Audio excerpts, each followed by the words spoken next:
a todas y todos desde Voces y Contextos, todas las voces, con el tema Espías rusos en México según el Comando Norte de Estados Unidos. Esto suena gracioso, pero ni hablar, ya estamos llenos de espías. Ya tenemos en México más de 120 millones de espías. Cuidado, porque pueden estarlo espiando. Maestro Guadalupe Sánchez Jiménez, ¿acción legal o acción jurídica, justicia, observación o qué hay que hacer? Bueno, esta última declaración sí está fuera de contexto, pero que, es decir, yo sostengo que al final del día la Guerra Fría nunca terminó, sí, siempre estuvo ahí presente. Y bueno, había que decir que pareciera en un pragmatismo de la política exterior mexicana, de cómo ha planteado la estrategia, que me parece ha sido correcta. En la otra ocasión estuvimos hablando de en qué se sustenta la política exterior mexicana, y sí tiene un gran sustento en el 89 constitucional, donde hace ver que efectivamente el Estado mexicano plantea la no intervención, la paz entre los pueblos, el arreglo mediante aspectos diplomáticos. Y bueno, recientemente la Organización de las Naciones Unidas planteó el cese al fuego de un proyecto que hizo México y Francia, un cese al fuego me parece que es correcto, sobre todo cuando está la sociedad civil ahí en medio de la guerra, y los lastres son reales, es una realidad, es decir, los costos del ejército ruso, los costos del propio ejército ucraniano, de la comunidad. Me parece que debería haber condiciones ya para que se dialogue y se opte por una salida, y me parece que ahí había que criticar mucho al presidente ucraniano, lleno de soberbia, y estar en las manos de los propios países de la Comunidad Económica Europea, de la OTAN, y que a mí me llena mucho de coraje de cómo Estados Unidos dice, ay, te vendo más tanques, te vendo aviones, te vendo proyectiles antitanques, o sea, echándole más gasolina a la hoguera, como decíamos. Es inhumano lo que está haciendo Estados Unidos, los propios países como Alemania, que abastecen de armas, cuando lo que debían de hacer es incluso sentar a Rusia a llegar a un acuerdo sobre las peticiones históricas justas que están haciendo, y hoy vemos que no. Decía hace rato el compañero Palestina sobre la economía de guerra. Aquí vemos cómo está operando la economía de guerra, que cómo los países del primer mundo y Estados Unidos sobre todo, su gran, digamos, válvula de escape ha sido la economía de guerra. Decía la vez pasada que, bueno, ahí tengo todavía un trabajo que hice en economía sobre la economía de guerra, de cómo se sustenta todas estas grandes empresas transnacionales, y que cómo estas operan en la democracia norteamericana, en su política económica, y cómo influye en la economía mundial. Algunos estudiosos también han hecho hincapié en este aspecto de la economía de guerra norteamericana. Entonces, por eso le queda el anillo al dedo el problema de Ucrania. Bueno, si algo a mí me llama mucho la atención en términos de peliculescos, ¿no? Y sí, me gustan estas películas sobre el espionaje, ¿no?, que hay, que se dio en la Guerra Fría. Bueno, algunos cineastas actuales que ven cómo opera el espionaje, cómo lavan cerebros, cómo se da hoy, bueno, el santo también, cómo se da, por ejemplo, el aspecto de ciertos espías que hacen espionaje doble, ¿no? Cómo se transmutan, cómo juegan, cómo los asesinan. Y esto parecía muy peliculesco, pero se da, ¿no? Creo que aquí se recuerda mucho al maestro Indalecio, de este investigador que hubo un periodo exactamente en el periodo de ingeniero Terrazas, de cómo emigraron muchos, a partir de la caída del muro de Berlín, emigran muchos físicos alemanes y rusos a México, y sobre todo en la Escuela de Física de la UAP. Y entonces un día este gran investigador, que bueno, ya no lo hemos visto, bueno, pero sí creo que sigue siendo catedrático de la UAP, Alfred, sí, me parece que se llamaba, y voy a hacer una conferencia en Estados Unidos y lo detienen. Y todavía, bueno, me parece que ahí el papel de la universidad fue bien real y bien concreto, pidió su libertad, pero sí tardó mucho para que lo liberaran.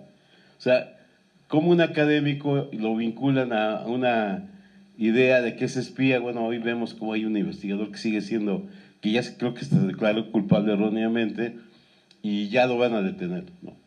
Entonces, esta idea de que es el centro de operación de la conspiración, el hecho de que efectivamente hay una relación económica con Rusia, y me parece que esto es bien importante, porque el otro día estábamos hablando cómo es posible que se lleve ya a la paranoia, como solamente dice nuestro director, Sinar Sánchez, del gobierno de Estados Unidos sobre cualquier situación que va más allá de lo bélico. O sea, ¿qué culpa tiene la Orquesta Sinfónica de Moscú en venir a México, en otro lugar, a dar su exposición? ¿O qué tiene que ver el equipo de fútbol ruso, que ya le inhiben su participación en este encuentro mundial de fútbol? Pues ya llegamos a la sinrazón, a la irracionalidad.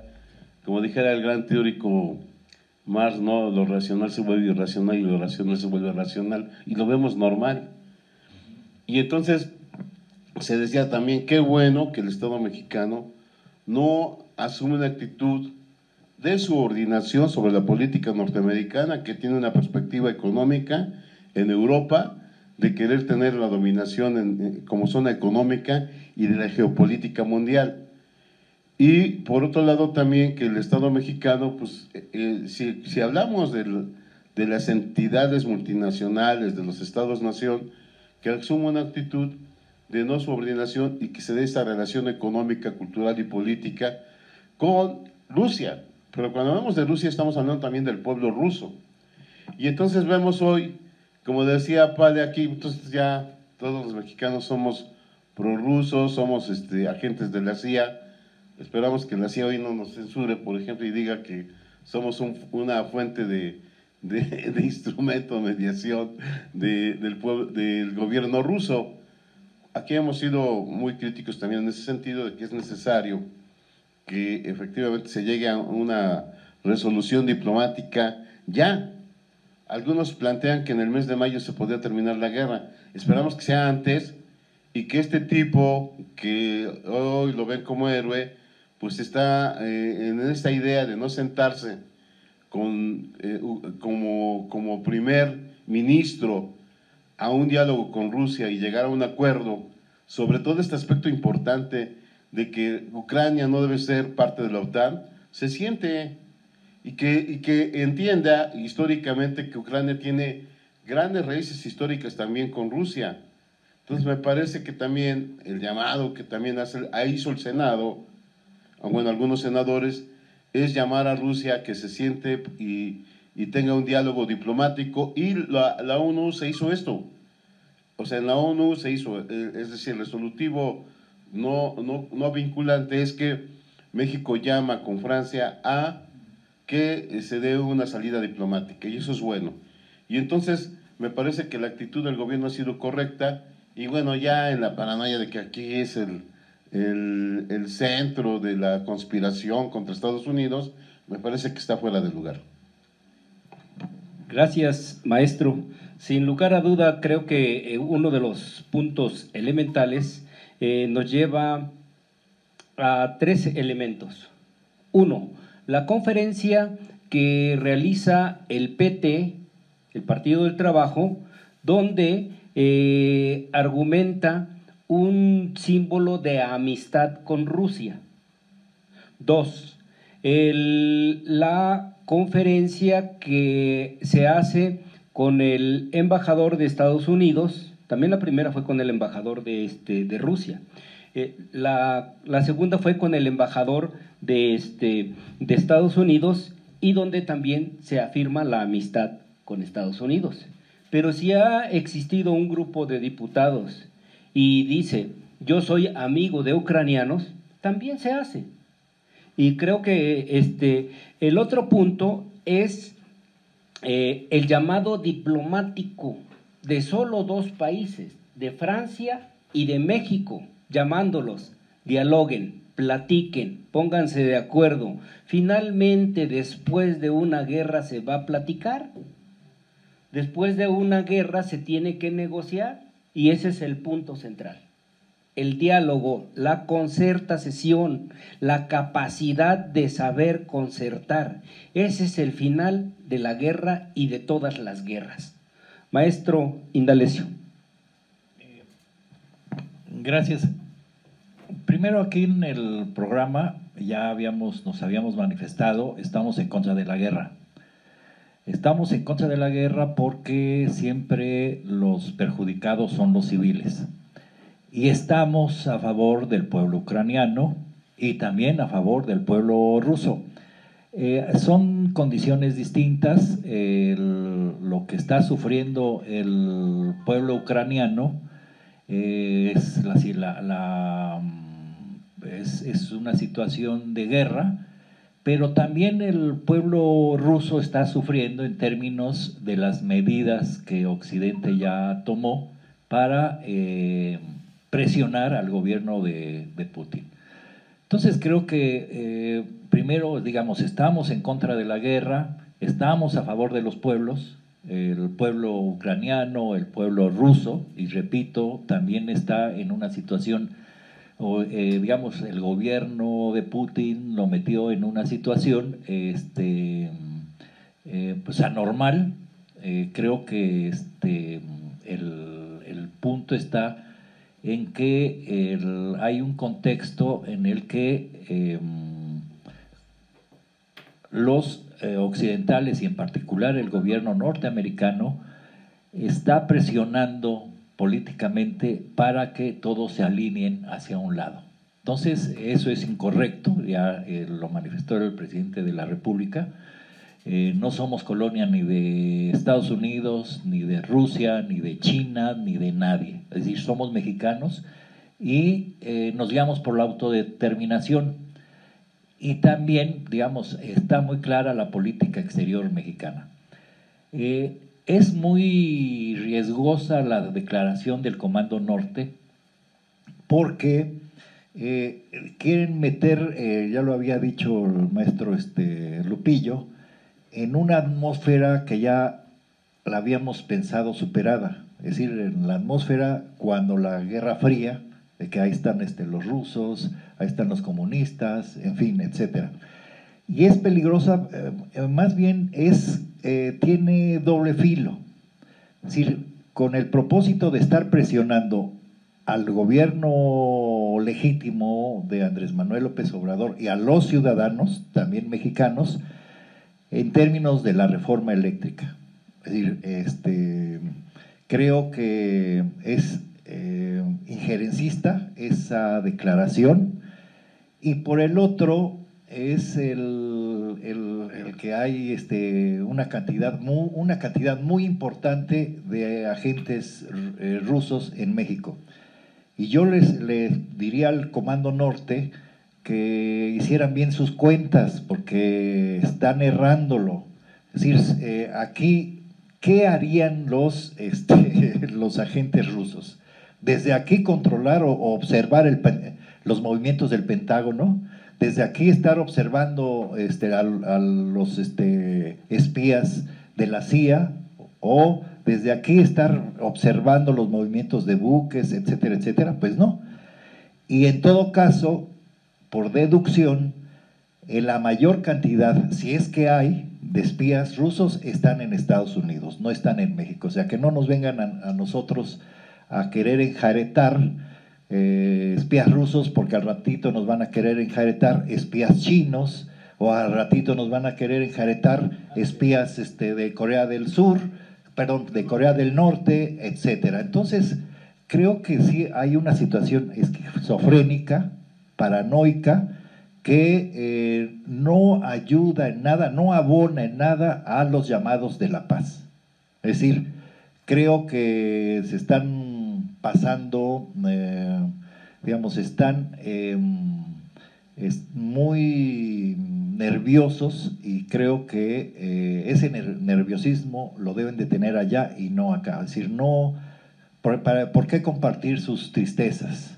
¿No? Nosotros somos un país de ciudadanos con este presidente felices, ¿no? Entonces, quieren intervenir a través del Comando Norte, quieren perfilar cosas que no existen, y entonces generar una situación esquizofrénica, paranoica, que no se debería de concretar. En todo caso, hay que hacer comités de solidaridad con los distintos pueblos, repito, Ucrania, Rusia, Italia, están siendo muy afectados los europeos, en España, en Francia, Italia, Alemania, los griegos, en fin, con el mismo pueblo norteamericano. Ahí es gracias maestro, ahí es un reto gigante que tiene no la OTAN, es la ONU. Y la otra sí es la funcionalidad o no de la ONU. Pero cuando estamos diciendo esto, también tendríamos que hacer un análisis de cuál es la realidad, la objetividad, lo preciso, lo que se puede palpar, lo que se siente, así, para que sea más preciso, porque no sea que una palabra de estas vayan a decir que es parte del espionaje. Y este espionaje, y entonces al rato ya no puedo llegar a ni siquiera a Canadá porque tengo que cruzar Estados Unidos, o cómo le hago. Y al rato también otras quieren también por el aeropuerto, pues como va a ser el nuevo aeropuerto de doña Lili Telles, va a ser su aeropuerto exclusivamente para Canadá, tengo que esperarme hasta el 2024, pero no creo que lleguen. Bueno, tenemos que ser congruentes con esta situación, porque la geopolítica nos lleva a un razonamiento que tenemos que entender que México como tal no tendría qué es lo que espía. Y si tuviera esos espías, pues tendríamos que tener espías para los cárteles.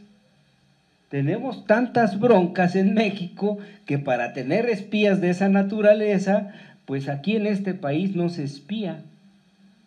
Es más fácil que ellos nos espíen a través de organizaciones como la CIA, como las organizaciones estas que se han creado, donde está Felipe Calderón y su esposa, donde está la OEA y algunas otras organizaciones que han golpeteado de manera mafiosa a nuestro país, y sin embargo ahí están dando el golpe blando. Entonces, creo que la posición y la postura que sale publicada en Reforma y a primera plana, así que en gigante, como que lleno México de espías, digo lleno, pues entonces, ¿cuántos millones de espías somos? Y entonces somos rusos, es Guadalupovsky, Indalesovsky, y así tenemos a nuestro director que es Sinarsovsky, y vamos a encontrarnos con una serie de cuestiones de esta naturaleza. Maestro Guadalupe. Sí, ya para ir cerrando, algo bien interesante es este plan Cóndor, que era el anterior, en donde este plan de alguna manera hacía la posibilidad de que agentes, como de alguna manera lo describe el maestro Indalecio, agentes de la CIA andaban como Juan por su casa, o sea, sin problema. Y creo que efectivamente este plan que hoy se plantea es distinto, porque es una coparticipación donde el Estado mexicano supervisa el papel de los agentes de la CIA que están en México. Es decir, hay una realidad en nuestro país, sí hay agentes de la CIA y nadie dice algo sobre esta situación, que a diferencia del Plan Cóndor, andaban en todo el país y hoy sí están monitoreados, sabemos que están aquí. Esos sí son agentes, son reales, son concretos. Y me parece en todo caso que nuestro país no ya son agentes de la CIA, compañero, por favor, de Putin, la KGB, etcétera, ¿no? Y entonces vemos que finalmente el Estado mexicano asume una actitud muy interesante, este aspecto interesante que dice el maestro Indalecio, de que nosotros somos con los pueblos. Y a mí me llama mucho la atención, por ejemplo, en 1917, en la Primera Guerra Mundial, Lenin era muy inteligente, me parece que es el ingeniero de la revolución, pero además tiene una visión bien interesante. Decía, no a la guerra imperialista, que los soldados y que los pueblos no se metan a este tipo de guerras, y que finalmente llamaba a que lucharan contra sus élites. Y creo que ese planteamiento sigue siendo válido, porque Ucrania hoy tiene una élite, una clase política que está muy vinculada con las élites de la Comunidad Económica Europea, de la OTAN, y que además, como lo decíamos la vez pasada, tiene facciones incluso neofascistas, y que el pueblo ucraniano no se merece ese tipo de élites, y que el pueblo ucraniano se merece un Estado-nación independiente, y que finalmente esta actitud del gobierno mexicano de llamar a Rusia y Ucrania a cese al fuego y llamar a la negociación es muy importante. Y en ese sentido me parece que el maestro Indalecio es bien categórico, dice estamos con los pueblos y que llamamos a que efectivamente esto ya se solucione. Pero esto no quiere decir que finalmente el Estado mexicano no asuma una actitud consecuente con sus principios de hacer este llamado, pero por otro lado no romper económicamente ni culturalmente con el pueblo ruso. Creo que nada tiene que ver, y no por eso hoy somos agentes de Rusia. Y esta máxima, o estás conmigo o estás contra mí, me parece que es un reduccionismo de la política exterior, y me parece que hoy el Estado mexicano sí ha asumido una actitud inteligente y congruente en términos de lo que ha pasado hoy en Europa, que es sumamente lamentable y que efectivamente hay daños colaterales. Y esta idea finalmente, y ahí terminaría, de que los aspectos de la política exterior están fundamentados y que se ha llamado a que ya se termine esta guerra, pero no por eso vamos a terminar nuestra relación económica y cultural y política con Rusia. Gracias, maestro Guadalupe. Indudablemente la OTAN es responsable directa de este asunto. ¿Y por qué? Porque cuando el presidente de Ucrania se deja llevar por este asunto de que le dieron las perlas de la Virgen, creyendo que podría convertirse en una potencia, y al rato pide que tenga los cohetes y todo y aviones para cruzar parte de la zona aérea, significaría automáticamente romper los espacios y de inmediato generaría un problema entre el grupo de la OTAN con Rusia. Ahora bien, hay que entender que Ucrania no es miembro de la OTAN, y ya se le dijo, no vas a ser miembro de la OTAN.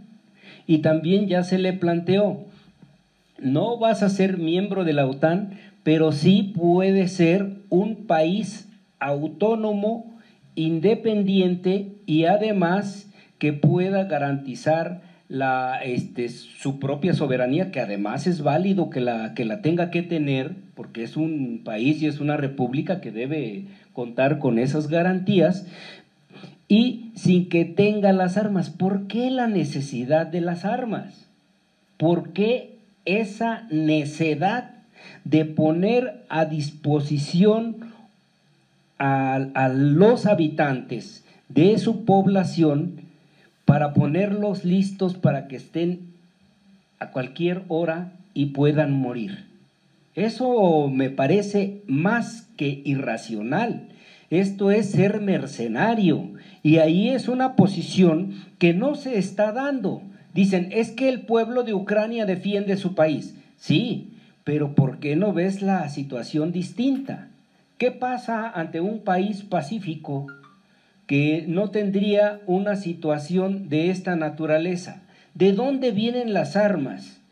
¿Cuánto va a pagar Ucrania a los países que integran la OTAN, o cuánto va a pagar Ucrania a Estados Unidos por esta guerra? ¿Cuántos años quedará endeudada? A Estados Unidos no le importa un muerto, lo que le importa es qué puede quitarle a cada país, cuánto le va a quitar de minerales, cuánto le va a quitar en el comercio, cómo se va a adueñar de ese país en esta situación económica, porque va como rapiña. Y eso es lo grave, porque ahí es donde está escondido todo este asunto, qué hay atrás. Y el otro juego del ajedrez o de la geopolítica es, pongo ahí mi caballo, automáticamente tengo 8 tiros, y con esos 8 tiros, ¿a dónde y a quién le pego? Eso es lo que pasó en Ucrania, y eso es lo que no se dice. Maestro Indalecio. Guadalupe. Bueno, a mí me hace recordar nada más rápido cuando se vino el juicio político contra Nixon, en esta actitud que tuvo la CIA en la venta de armas para derrocar a varios gobiernos, entre ellos su actitud injerencista en el caso de Nicaragua. Y efectivamente el Plan Cóndor es sumamente injerencista, porque también se veía cómo se vendían armas en la idea de la lucha contra el narco. Qué bueno que se rompió con este plan, que era muy injerencista. Y bueno, y yo nomás quisiera poner a colación de cómo, por ejemplo, hoy ya el gobierno mexicano ha hecho una demanda contra armadoras norteamericanas, porque efectivamente no han hecho un balance real del impacto que ha tenido en la lucha contra el narco en nuestro país, y de que no estaban normadas, y hoy el gobierno mexicano tiene una demanda.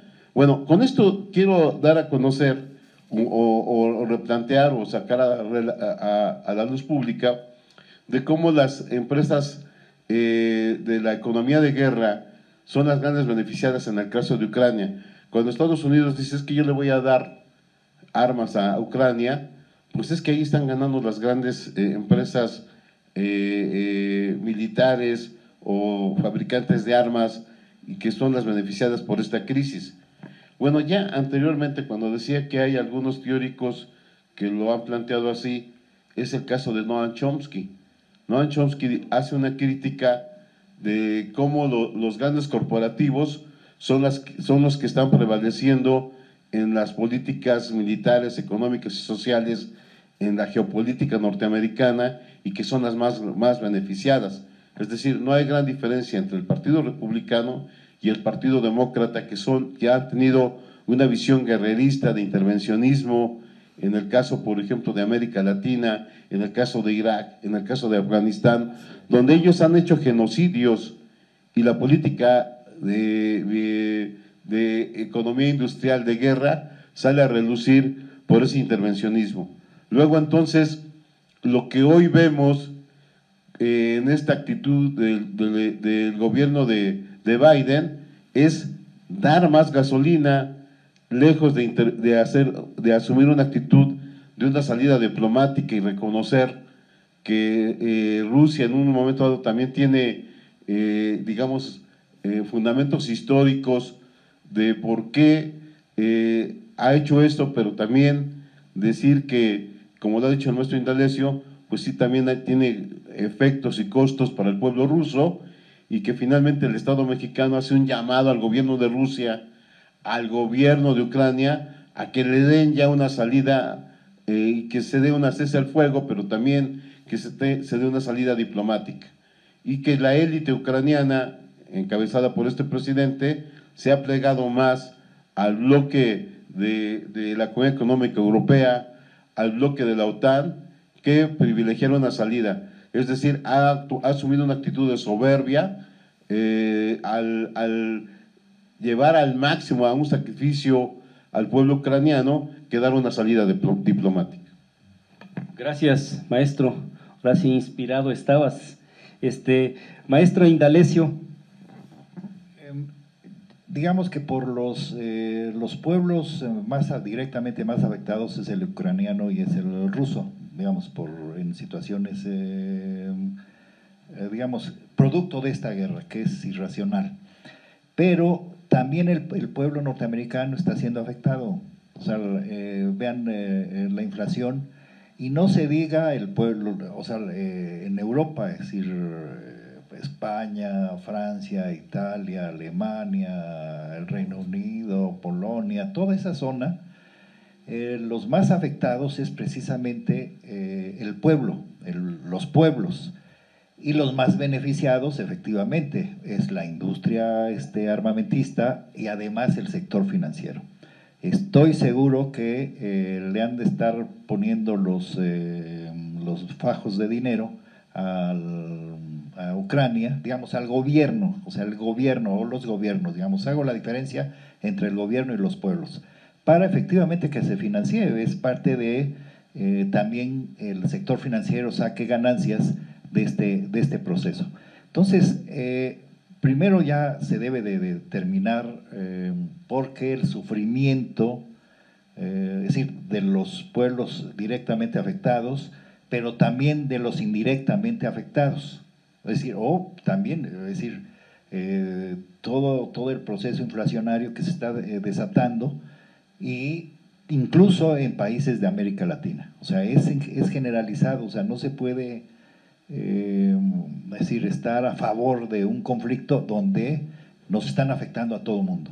Es decir, todos los pueblos del mundo están siendo afectados. Eso quería subrayar. Lo otro, creo que se están pasando, es decir, también la guerra está llevando a que cuando ganó Andrés Manuel López Obrador y habló con Biden, y Biden, digamos, hablaron, y una de las primeras cosas que dijo Biden es que no los vamos a tratar como patio trasero. Las declaraciones del Comando Norte va en otro sentido, es decir, si no nos alineamos a las decisiones del Comando Norte o del Comando Sur o de los comandantes norteamericanos, entonces sí somos el patio trasero. Y creo que deberían de considerarlo porque los militaristas neuróticos nos pueden llevar a una situación completamente distinta. Creo que en un proceso, digamos, es interesante, es decir, cómo nos está afectando a México, pero en un proceso en el que estamos entrando ciudadano, democrático, esas son piedritas que están poniendo para este proceso. Es decir, esa es una presión para Andrés Manuel López Obrador, para todo el gobierno federal, y creo que debemos de aguantar vara porque no podemos aceptar que nos estén presionando en términos de que hay una cantidad impresionante de agentes rusos. Y si hay agentes rusos, yo creo que han de estar en Cancún, o sea, ahí tomando el sol y su cervecita.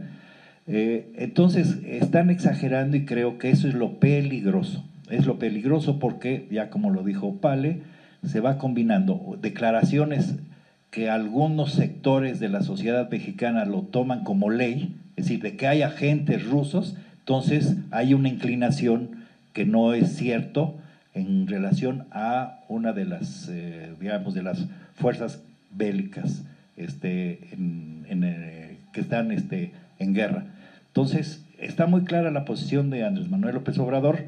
Creo que le quieren pegar, quieren presionar. También el embajador dice una cosa y ya dijo otra, ¿no? Que y que están presionando fuertemente al final los sectores privados norteamericanos en relación al gobierno mexicano. Gracias, maestro. Para concluir, maestro Guadalupe.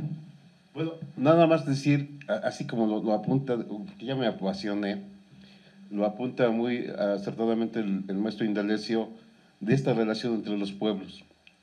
Yo recuerdo, maestro Indalecio, en los conciertos universitarios de los 80s, de cuando estaba el ingeniero, cuando estaba Alfonso Vélez Pliego, de los conciertos universitarios, maestro Sinar, usted recordará, llegaban grupos folclóricos de Rusia, sinfónicas de Rusia a México, a Puebla, por cierto eran gratis, por cierto eran gratis, nos ponían, por ejemplo, transporte del Carolino hacia el Auditorio de la Reforma. Y yo recuerdo también ahí cómo me gustó mucho, cómo llegó, por ejemplo, un grupo folclórico de Rusia y empezó a cantar Cielito Lindo, ¿no? Muy emocionante, ¿no? Y esto quiere decir que los pueblos no tenemos la culpa de la guerra entre las élites. Qué bueno que el gobierno mexicano no, y lo vuelvo a repetir, no asume, y creo que coincide, voces y contextos coinciden en ese sentido, de no asumir una actitud de subordinación hacia Estados Unidos. Y ahí le digo a todos los ciudadanos mexicanos que lean la historia, que lean, porque no se nos olvida, hoy que viene el 5 de mayo, cuando, por ejemplo, hemos sufrido intervenciones. Pero bueno, del 5 de mayo, bueno, fue en 1862, pero que no se nos olvide la guerra de secesión en 1847. Perdimos la mitad del territorio. Qué bueno que hoy ya los mexicanos somos muy productivos. Hay más de 40 millones de mexicanos, de origen mexicano en Estados Unidos. Dentro de poco ya vamos a hacer la segunda la segunda población más importante en Estados Unidos dentro de unos 10 o 20 años. O sea, tenemos una invasión silenciosa, pero que no se nos olvide eso, perdimos la mitad de nuestro territorio. Que no se nos olvide cuando nos invadieron en el 2014. Que no se nos olvide todavía que hubo una pequeña intervención en 1929, perdón, 1914 y 1929. Y entonces, sí ha habido una injerencia directa de Estados Unidos en la vida política de nuestro país. Y qué bueno que hoy el Estado mexicano no asume esa actitud de subordinación y tiene su autonomía porque somos un Estado distinto.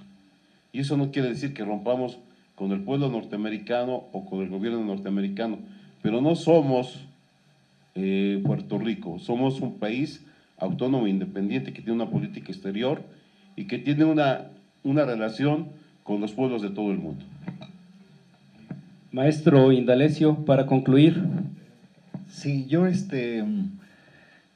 primero hay que, ante esta campaña, incluso es a nivel mundial de esquizofrenia, hay que estar tranquilos, digamos, y mirar hacia largo plazo.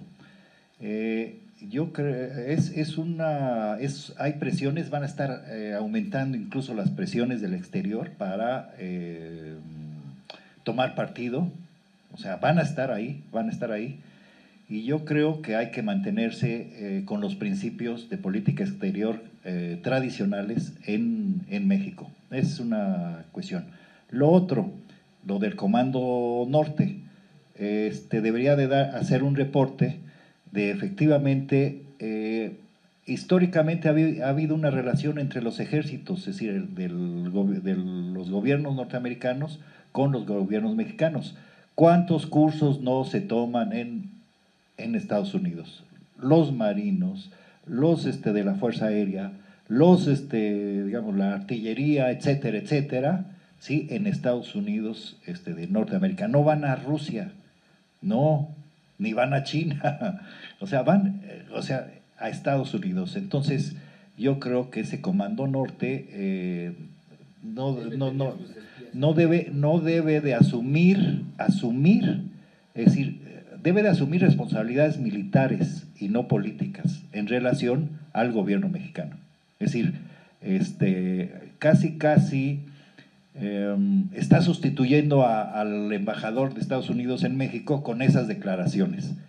Si es que las comparte esas declaraciones el embajador de Estados Unidos aquí en México, es otro asunto y va hacia otro rumbo, ¿no? Pero esperemos que no tome otro, digamos, otro sentido, ¿sí? Y que llevarnos la fiesta en paz. Bien, es un tema interesante, pero también es interesante la traducción de qué es lo que se da en cada uno de los elementos.